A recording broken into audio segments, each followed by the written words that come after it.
కలిసిమెలిసి తిరిగిన స్నేహితుడినే దారుణంగా చంపిన నిందితులకు అనంతపురం జిల్లా కోర్టు జీవిత ఖైదు విధించింది. హత్య చేస్తూ రికార్డ్ చేసిన విజువల్స్ ఈ కేసులో కీలకంగా మారాయి. వీటినే సాక్ష్యాలుగా పరిగణించిన కోర్టు నిందితులందరికీ జీవిత ఖైదు విధిస్తూ తీర్పిచ్చింది.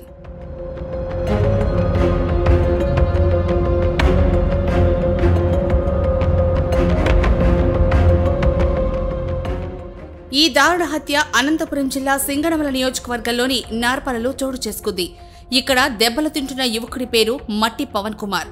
దారుణంగా దాడి చేస్తున్న వారు షాజిద్, రమేష్, నాగేంద్ర, సుధాకర్, అరుణ్. వీరంతా స్నేహితులే. అందరూ కలిసిమెలిసి తిరిగిన వారే. కానీ వీరి మధ్య అభిప్రాయ భేదాలొచ్చాయి. దీంతో పవన్ కుమార్తో తమకు ముప్పు ఉందని భావించి 2022 ఏప్రిల్ 12వ తేదీన ఒంటరిగా ఉన్న పవన్ పై దాడి చేశారు. కొడవళ్లు, ఇనపరాట్లు, కర్రలతో తీవ్రంగా కొట్టారు.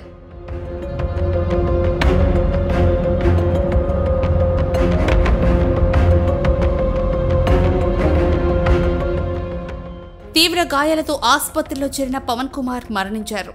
కొడుతున్న సమయంలో నిందితులు ఒక వీడియో తీసుకున్నారు.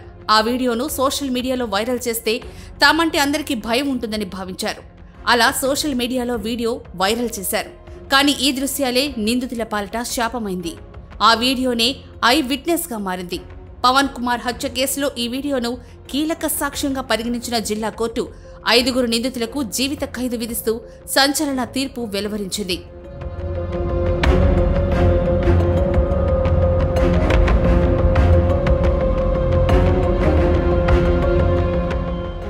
తమ కొడుకు ఇక లేడు, కానీ మాకు న్యాయం దక్కింది.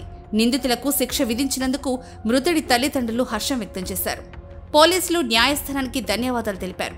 కానీ ఇలాంటి హత్యలు నేటి సమాజంలో విపరీతంగా పెరిగిపోతున్నాయి. మానవ సంబంధాలు చచ్చిపోతున్నాయి. తన, మన అనే భేదం లేకుండా దారుణాలకు తెగబడుతున్నారు. మా సార్ చెప్పినారు, ఎవరు చెప్పినారు, ఏం చేసినారు, కానీ ఈరోజు మీరంతా వచ్చినారు. విలేకరులకు పాదాభివందనం చేస్తానయ్యా. జీవితం అంతవరకు ఈ సాయం చాలు. నాకు నేను సోడాలు అమ్ముకొని బతుక్కుంటాను. నా వీడియో కావాలంటే చూడండి.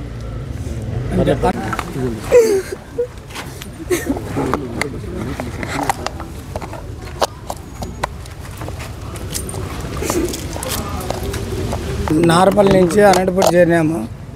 మేమేదో కొంచెం ఇబ్బందులు పడి అయినా మా కొడుకు అక్కడికి బలవంతంగా పిలిపించి ఏమి ఇది చేసినారు. ఈ పొద్దు పోలీసు డిపార్ట్మెంట్ వల్ల, జడ్జి గారి వల్ల, లాయర్ల వల్ల నాకు చాలా న్యాయం జరిగింది. వాళ్ళకి పాదాభివందనాలు సార్. మేము ఒక్కిండ్లు నెల్లూరు నుంచి వచ్చి మేము బతుక్కుంటా అంటే మాది ఒక్కిండ్లు సుల్తాన్పేటలో ఉండేది. మట్టి శ్రీనివాసులు నా పేరు. మేము ఒక్కిండ్లు ఉన్నాము. వాళ్ళు 400 ఇళ్ళు ఉన్నాయి. వాళ్ళ బలవంతానికి తట్టుకోలేక మేము అనంతపురం చేరినా కూడా నా కొడుకు నిడిచిపెట్టలేదు సార్. నాకు అదే ఈ జడ్జి గారు, ఈ భగవంతుడు నాకు సాయం చేసినాడు. ఆయనకి పాదాభివందనం కదా సార్. చచ్చిపోయేంత వరకు రుణపడి ఉంటాను సార్ నేను. అంతే సార్ నేను చెప్పగలుచుకునేది. జీవితంలో నా ప్రాణం పోయినా కూడా వాళ్ళని మర్చిపోలేను సార్. జడ్జి సార్కి నమస్కారము. మాకు అంటే ఏం లేదు. ఈ పొద్దున్న నా కొడుకు లేడు.